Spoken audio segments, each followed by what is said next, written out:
আজকের লেকচারে আমরা ডিসকাস করব এম্পেরিক্যাল মডেলের ব্যাপারে। এটা কিন্তু আমাদের বেস্ট, যেটা আমাদের এস্টিমেশন মডেল বলতে পারো, যেটা আমরা একদম এর মোটামুটি 3-4টে লেকচার আগে আমরা যখন আমাদের লেকচার সিরিজে আমাদের রয়েছে, এখানে যারই আমরা 4টে ভাগ দেখলাম। প্রথমে আমরা দেখেছিলাম পোস্ট বা ডিলে এস্টিমেশন, তারপর বেস এস্টিমেশন, তারপরে আমরা ডিকম্পোজিশন বেস এস্টিমেশন মডেলের আমরা দুটো ভাগ দেখলাম, ইনডাইরেক্ট এস্টিমেশন এবং ডাইরেক্ট এস্টিমেশন, যেটা আমরা এর আগের লেকচারে ইনডাইরেক্টটা দেখেছি। এবং আমরা এটার লাস্ট ফেজে চলে এসেছি, যেখানে আমরা এম্পেরিক্যাল মডেলস, এটা কিন্তু ওয়ান কাইন্ড অফ কিন্তু এস্টিমেশন মডেলই বলতে পারো। তো সেটার ব্যাপারে কেন আসলো, কি বৃত্তান্ত, সেটা নিয়ে একটু ডিসকাস করবো এই লেকচারে। এম্পেরিক্যাল মডেলস এর কনসেপ্টটা আমরা যখন এর আগে 3টে যখন এস্টিমেশন মডেল দেখে নিয়েছি অলরেডি, যারা দেখোনি আমি লিঙ্কগুলো প্রোভাইড করে দেবো এই ভিডিওর আই বাটনে, প্লাস প্লেলিস্টের লিঙ্কটাও দিয়ে দেবো, তোমরা সিকোয়েন্সিয়ালি জিনিসটাকে রিভ আপ করতে পারো। যে কেন আসলো মেন প্রশ্ন হচ্ছে, যেখান থেকে আমরা প্রথম দুটোতে তো আমরা হার্ডলি বুঝেছিলাম যে আমরা একটা রাফ একটা ওভারঅল এস্টিমেশন দিচ্ছিলাম, তারপরে আমরা কিছু ডাইরেক্ট ইনডাইরেক্ট আমরা ডিকম্পোজ করে একদম অঙ্ক শিখেছিলাম, যেটা আমাদের পরীক্ষায় আসতে পারে, সেটাতেই দেখলাম। কিন্তু এর আগের লেকচারগুলোতে যে অঙ্কগুলো করলাম, এখানে একটা কথা আমরা দেখেছিলাম, যেখানে এফোর্ট যখন ক্যালকুলেশন করতে গেছিলাম তখন একটা কথা আমাদের এসেছিল। ধরে নাও আমি বললাম এফোর্ট ধরে নাও আমাদের 12 পার মান্থ, মানে পার পার্সেন্ট আমাদের পার মান্থ মানে পার্সেন্ট মান্থে আমাদের আসে, যদি এরকম ধরে নাও দিল, তাহলে এইটার কথাটার মানে কি, গল্পটা বলছে যে যদি 1% হয় তাহলে 12 মাসে কাজ হবে। এটা আইডিয়াটা ক্লিয়ার করেছিলাম আমরা, 12 মান্থে কাজ হবে। আর যদি 12% হয় তাহলে কিন্তু আমাদের 1 মাসে কাজ হবে। তাহলে গল্পটা একটু ভেবে দেখো, আমি যদি এই জিনিসটাই আমি তোমাদের সিভিল ইঞ্জিনিয়ারিং যারা পড়াশোনা করছে সেই ভিত্তিতে বোঝাই। ধরে নাও আমি একটা লোক, একটা বিল্ডার, যে তার কাছে পয়সা আছে, সে একটা কন্ট্রাক্টর বা প্রমোটারের কাছে গিয়ে বললো, ভাই আমি একটা বাড়ি বানাবো। ভালো করে কথাটা শোনো, তাহলে পুরো জিনিসটা ক্লিয়ার হবে কেন এম্পেরিক্যাল মডেলটা এসছে। ভালো কথা, আমি একটা বিল্ডিং বানাতে চাইছি, একটা ধরে নাও 3 তলা বিল্ডিং হবে। হ্যাঁ, সেখানে আমি পয়সা ঢালছি, তুমি বাড়িটা বানাও।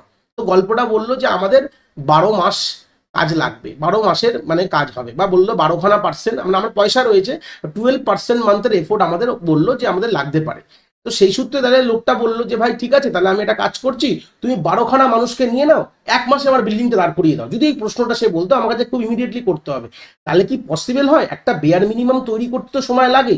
তুমি বলবে না স্যার, প্রথমে আমাকে মাটি খুঁড়ে ভিত বানাতে হবে, ভিতে আমাদের রড পুঁততে হবে, সেই রডের পর ল্যান্টার্ন, মানে এটাকে বলা হয় যে দিতে হবে, ঠাই দিতে হবে, সেটা না সকালে আমি ওপরতলা বানাতে পারবো না, সেটাকে করতে হবে।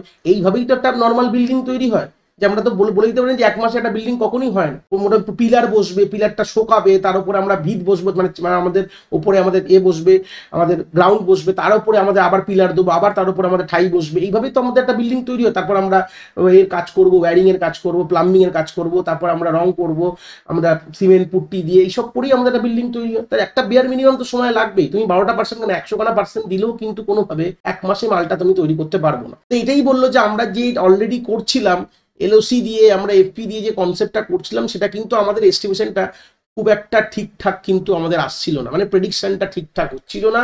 কেন কি, তার কারণটা আমি বোঝালাম যে একটা বেয়ার মিনিমাম সময় তো তোমার তো লাগবেই ভাই। তুমি কখনোই 12খানা মানুষকে দিয়ে দিলে 1 মাসে একটা জিনিস তোমার তৈরি হবে না। সবকিছুর একটা নিয়ম আছে, সবকিছুর একটা প্রসেস বলে গল্প রয়েছে।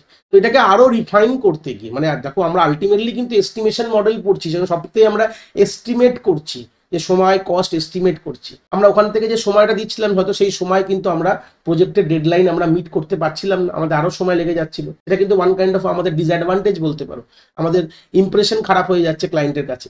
তো সেটা যাতে না হয়, তো সেই জন্য এখানে কিছু স্পেসিফিক এস্টিমেশন যদি করতে হয়, তখন আমাদের এম্পেরিক্যালস কিছু মডেলস আছে, যেটা পরবর্তীকালে সব থেকে পপুলার মডেল। একটা কথা বলে দিচ্ছি, এটা দিয়ে তোমাদের প্রশ্ন আসবে। অলরেডি লেকচার সিরিজে আমাদের ভিডিওগুলোর পরে চলে এসছে, তোমরা যেখান থেকে যখনই দেখছো না তোমরা সিকুয়েন্সিয়ালি দেখতে পারো। এটা কিনা COCOMO model, cost constructive model বলতে পারো। তো সেই সূত্রে গেলে অলরেডি এর লেকচার চলে এসেছে, এটা আমরা পরের লেকচার থেকে দেখবো। জাস্ট এখানটা আইডিয়া নিলাম যে কেন আমাদের এম্পেরিক্যাল মডেল আমরা আসলো, যেটা এত এর আগে পড়াশোনা করার পর কেন আমাদের আরো করতে হচ্ছে, কেন কি বুঝতে পারলাম যে ওখানে এস্টিমেশনটা কিন্তু 100% অ্যাকুরেট আসছে না, কিছু প্রবলেম হয়ে যাচ্ছে। যেখানে আমরা ডাইরেক্টলি একটা এফোর্ট যেখানে ক্যালকুলেশন করে বলে দিচ্ছিলাম যে আমাদের যদি এতগুলো মানুষকে তুমি দিয়ে দাও তাহলে কিন্তু 1 মাসে কাজ হয়ে যাবে। যাদের পয়সা তারা বলতেই পারে যে হ্যাঁ ভাই এতগুলো মানুষ নিয়ে নাও, আমাকে 1 মাসেই করে দাও। সবাই তো চাইবে যত তাড়াতাড়ি তার সফটওয়্যারটা ডেভেলপ হয়ে যায়, কিন্তু 1 মাস কিন্তু হয় কখনোই হয় না, একটা বেয়ার মিনিমাম সময় লাগেই। তো সেটা নিয়েই মেন কথা। এখানে কি বলছে, এম্পেরিক্যাল মডেল আর estimation model which use empirical derive formula for predicting base on LOC or FP. হ্যাঁ অবভিয়াসলি যে বেসটা রয়েছে এম্পেরিক্যাল কিছু ফর্মুলাস আমরা পরবর্তীকালে দেখব। কিছু বড় বড় যারা বিজ্ঞ মানুষ, যেরকম বেরি বোহম এরকম আরো অনেক বড় বড় বিজ্ঞ মানুষরা কিছু তারা এম্পেরিক্যাল ফর্মুলাস তাদের এক্সপেরিয়েন্সের ভিত্তিতে দিয়ে গেছে। ফর্মুলাটা অলরেডি দেওয়া রয়েছে, আমরা জাস্ট এলওসি এবং ফাংশনাল পয়েন্ট দুটোর ক্ষেত্রেই হতে পারে।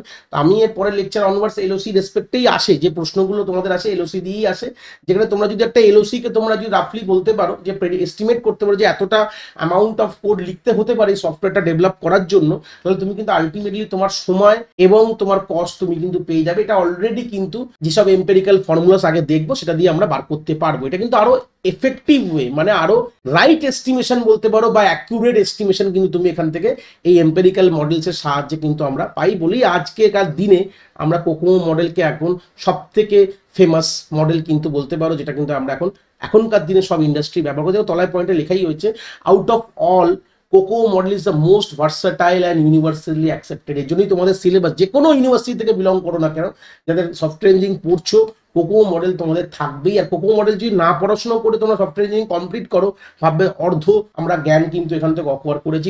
এই কোকোমো মডেল থেকে খুবই ইম্পর্টেন্ট প্রশ্ন তোমাদের নেটে তো আসছেই, মানে গেটে নেই অবভিয়াসলি সফটওয়্যার ইঞ্জিনিয়ারিং, আর ইউনিভার্সিটি রিলেটেড পয়েন্টে তো তোমাদের আসবেই। এটা নিয়ে ধরেই চলো তোমরা। এই জন্য এর পরের লেকচার অনওয়ার্ডস তোমরা খুব ভালো করে দেখবে। এখানে কোমো লিখে দিয়েছি, এটা কোকোমো হবে, বানানটা ভুল লিখেছি, কোকোমো মডেল, ঠিক আছে, COCOMO, কোকোমো মডেল তোমরা বলতে পারো। তো সেই সূত্রে গেলে সেকেন্ড পয়েন্ট এখানে কি বলছে, different author provide different mathematical formula to derive base on either LOC or FP. মানে ডিফারেন্ট অথর বলতে গেলে এক একটা যারা এই ফর্মুলা আবিষ্কার করেছে একটা মানুষ আছে, ডিফারেন্ট মানুষ। তো আমরা মেনলি কোকোমোটা করেছে হচ্ছে বেরি বোহম করেছে, যেগুলো ফাদার অফ সফটওয়্যার ইঞ্জিনিয়ারিং বলতে পারো। তো ডিফারেন্ট মানুষেরা ডিফারেন্ট ফর্মুলা দিয়ে গেছে। তো মোস্টলি অ্যাকসেপ্টেড ফর্মুলা হচ্ছে কোকো মডেলের, যেটা কিনা ব্যারি বোহম দিয়ে গেছে, সেটাকেই আমরা নর্মালি ইউজ করে কিন্তু আমাদের দুটো জিনিস এস্টিমেট করি। একটা হচ্ছে আমাদের সময় এবং হচ্ছে কস্ট কতটা হবে। এখান থেকে একটা ক্লিয়ার আইডিয়া পেলাম। পরবর্তী লেকচার থেকেও দেখবোই আমরা ডিটেলসে কিভাবে আমরা ক্যালকুলেশন হয়, ইন্ট্রোডাকশন অফ কোকো মডেল দেখবো। তারপর আমরা 3 ধরনের কোকো মডেল হতে পারে আমাদের, সেগুলো কিন্তু পরের লেকচার অনওয়ার্ডসে আমাদের অলরেডি লেকচার সিরিজে রয়েছে, আমরা ওগুলোকে দেখবে তোমরা, অলরেডি রয়েছে এখানে।